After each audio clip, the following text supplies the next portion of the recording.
welcome to Labour Lens. I am Sharon Ijason. On this week edition of the program, we'll be focusing on the presidential initiative towards having CNG vehicles across the country. We also have new stories for you. We will be right back. A few months ago, President Bola Tinubu released 64 CNG-powered buses to organize labor and 20 others to the National Union of Road Transport Workers (NURTW). This move is aimed at ensuring that workers and citizens have access to affordable transportation, following the increase in the pump price of petrol as a result of removal of subsidy.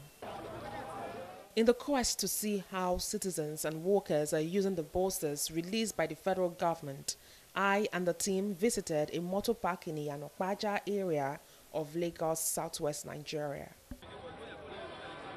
I met Veronica Olokpe, a farmer who frequents Ilorin to transact business. She tells me she is happy with the transportation initiative as it is more affordable and comfortable.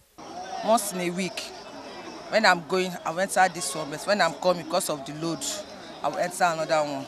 Because this one cannot carry load. I used to carry a lot of farm when I'm coming back. I prefer the other one to help me to carry the load. What's the pricing like? How much is it? Before it's 12,000 in Christmas time, but now it's 8,000 naira because it's cheaper and it's okay.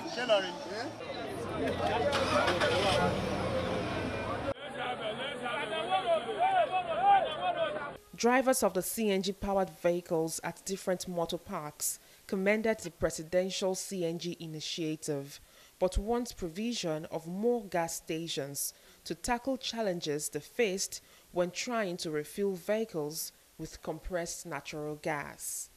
When we fill this gas from Lagos here, we won't take us to Osogbo. At the end of the day, we will still buy another fuel along to reach Osogbo. And now coming back, there's no gas in Osun State. So we would like to buy petrol again from there to Ibadan. So from Ibadan here now, we are now able to buy gas again. Beg government, our president, to do the paper for us. May share that gas filling station to different areas. If this day in Osun State, it would have been better. It's very nicely. So as we are using it, as we are buying it in Lagos here, we are advised governor, president to help us to do it in Osun State too. We thank the federal government for giving us this bus. It's a nice initiative. We want more CNG gas stations to be provided so that the cost of transportation will be more affordable.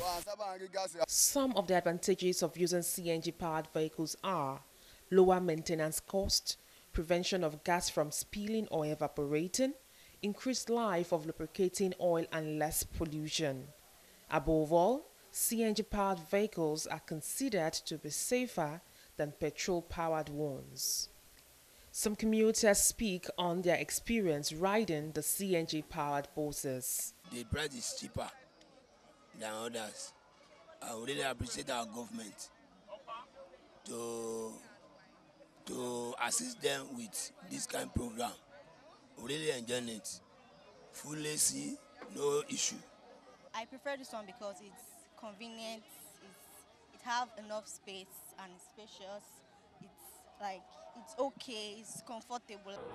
For the commuters, they believe the initiative will have a greater impact if more CNG buses are introduced for intrastate and interstate travel.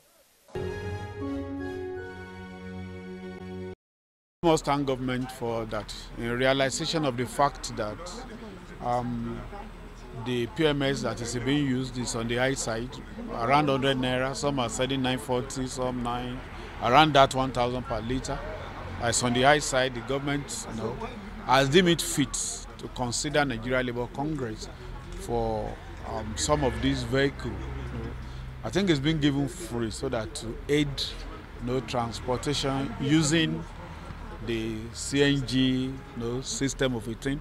It's a beautiful thing. It will definitely go along the line, helping all the masses. And I must commend the leadership of Nigeria Labour Congress, who has not restricted the use of the buses for only workers.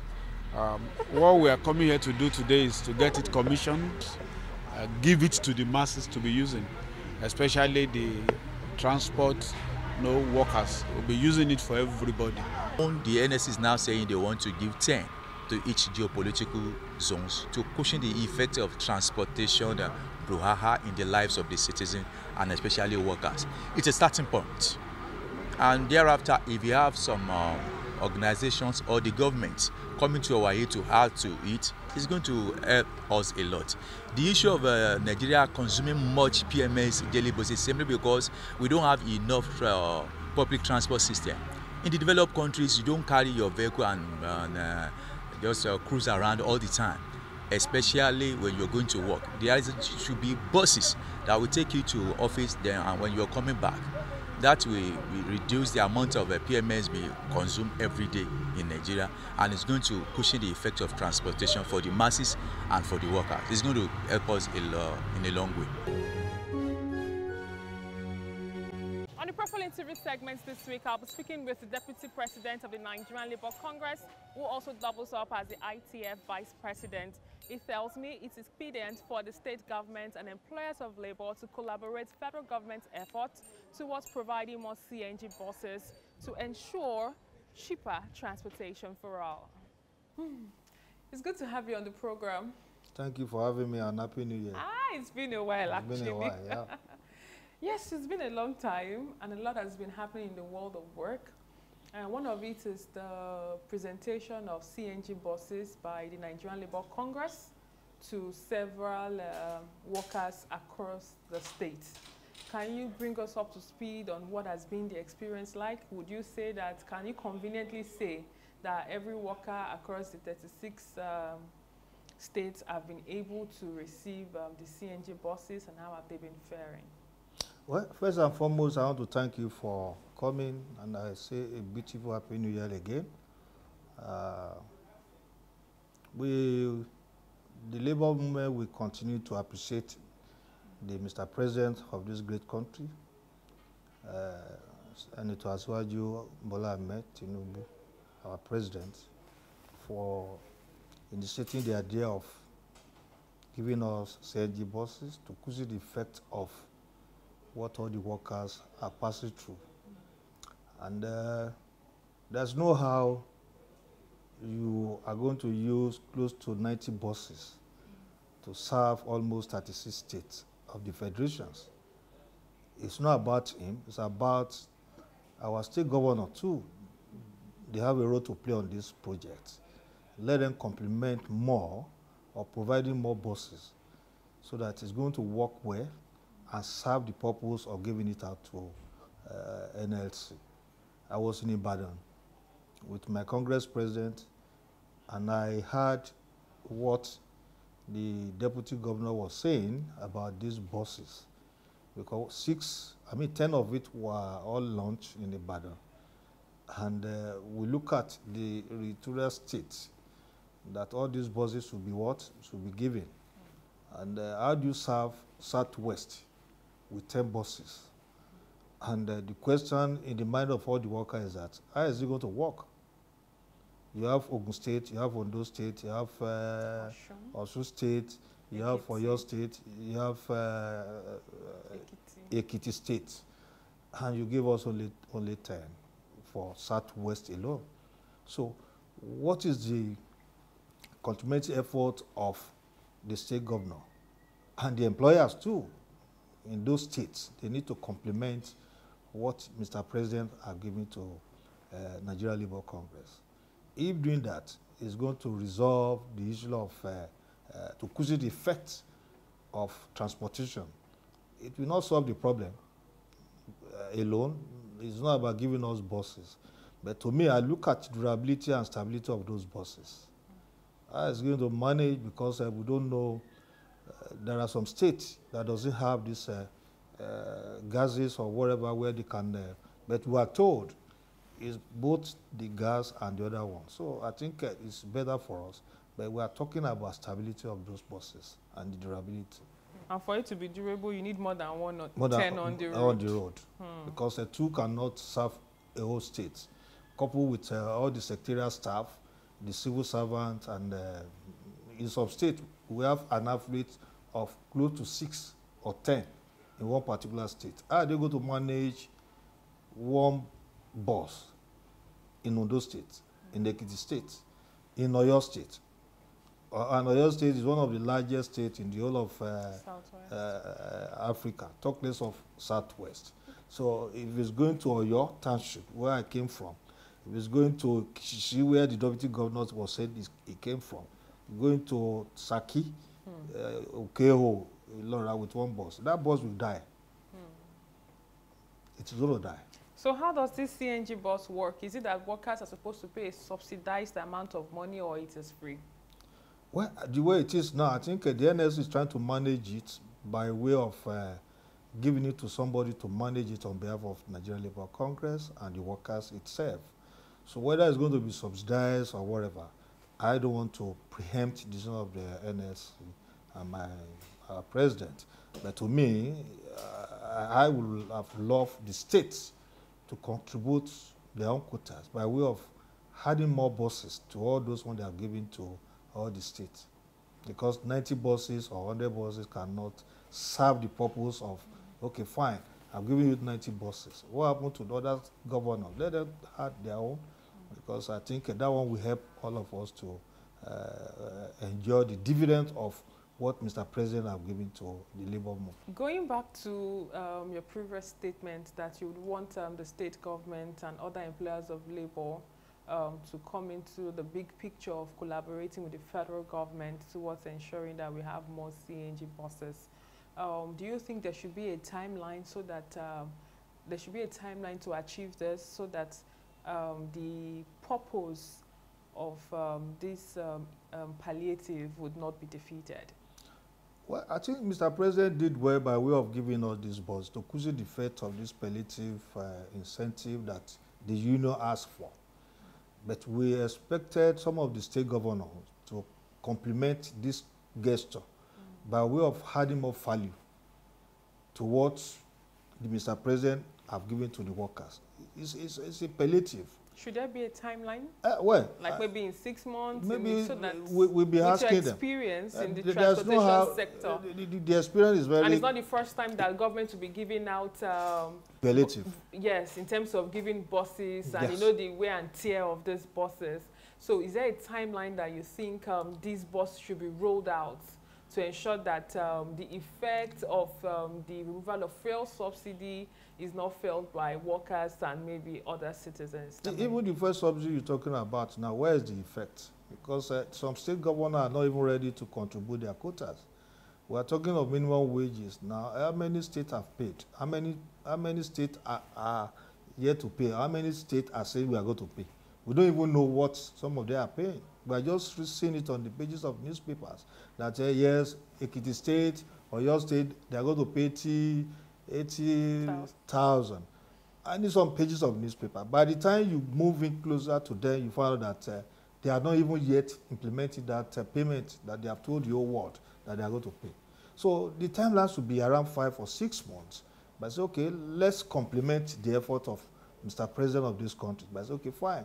We had our own value. We had our own commitment. It's a commitment. If you have the love of the workers in your head, you don't need to wait for Mr. President of this country, because it's not coming down from the federal to come and rule you in the states. You are the one connecting with the workers, with the citizen at the state level. Why don't you add more? Because President have given his own word. What happened to the states? Some states are not even ready to even compliment on this palliative that we are talking about, while some states are doing better. Aside being the president of Maritime Workers Union of Nigeria, you also doubled up as the deputy president of the Nigerian Labour Congress. And NURTW also falls under the Nigerian Labour Congress. Would you say that they've been able to manage this, or let me just rephrase the question. Would you say that the transportation union were carried along while this project was rolled out? Well, I think I have the confidence in the leadership of NURTW and NATO, because those are the beneficiaries of this gesture coming from Mr. President, that they will be able to manage it properly. And why the Maritime Workers Union of Nigeria were not involved was as a result of where we are coming from. Ours is on the sea. But that does not mean that this will rule out Maritime Workers Union of Nigeria not to be part of it. Because I raised the question, why have they not involved Maritime Workers Union of Nigeria? And they were told that we are an affiliate of Nigeria Labour Congress, and the government has given NLC. So it is not left for NLC to know who and who are to be given part of this gesture. So, but we are not bothered. We are okay that the NLC have taken a very good decision on this matter, that we should manage it, and they has given it out to all the states. But we are asking for more. We are just an Oliver Twist. We are asking for more, that the government should add more. It's a palliative to cushion the effect of fuel subsidy or whatever that is causing problem in the country today. So I think Mr. President can do more better by way of adding more. Then there are some states who want to complement this gesture. So NURTW, NATO, and whatever, they are equal to the tax. They can manage it. But how they want to run it, I don't want to get myself involved, and I don't know how they are going to run it, because I have confidence in their leaders and leadership, because Alhaji Yasin, the former president of NURTW, was a member of ITF, executive board member of ITF, and the incoming president, their president for now, Alhaji Musli Akisoya MC, I think they have the experience. They are transporters, and they know how to manage transportation business. So I do not think government made mistake of giving it to them to manage. So they are equal to the tax. Okay. You're also the vice president of ITF. So it means that your experience as working in the transportation sector also counts and cuts across. From research, we are aware that air transportation workers are very much more active, and they are using their skills optimally. So railway might be a little bit obsolete, but we still have activities ongoing there, vis-a-vis on the road. However, there is this notion that government has not been able to optimize activities on the sea. And we have, in Africa, we have some mega cities, and as a leader in that sector, what will be your recommendation towards ensuring that transportation workers are able to contribute to the development of Africa economically? Well, I think maritime sector, we have this slogan, on land and sea we serve. Yes, the area I think our government need to concentrate more is on the sea. The transportation business on the water is not well spread within the maritime sector. I can only talk about Lagos State, Lawan, they call them Lawan. They'll be very consistent, where His Excellency, the Governor of Lagos State, launched about almost 10 or 15 boats to ferry the old workers, the old Lagos State cities that are working within the corridor of maritime sector. So when you're giving us vehicles to manage, they're like CNG buses that is going on now, why don't you equally allow the ferry to ferry the workers from Maitu, from other rural states to their working place? I think it's going to be an advantage to what Mr. President of this country have done. It's not concentrated more on the land while on the sea. What about the sea? The sea too contributed 70 to 100% of our growth economy, the revenue that the government are getting today. And the workers too need that gesture. Those working marine need that gesture. That if some states are buying ferry to ferry their workers, what happened to the federal too? We have federal inland waterways. they should be empowered, they should be encouraged, that that kind of gesture should be equally extended to the management of inland waterways, because they are doing a nice job.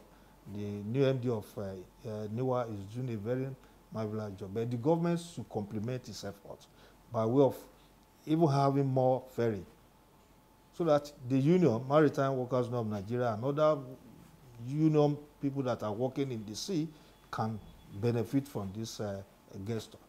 Okay.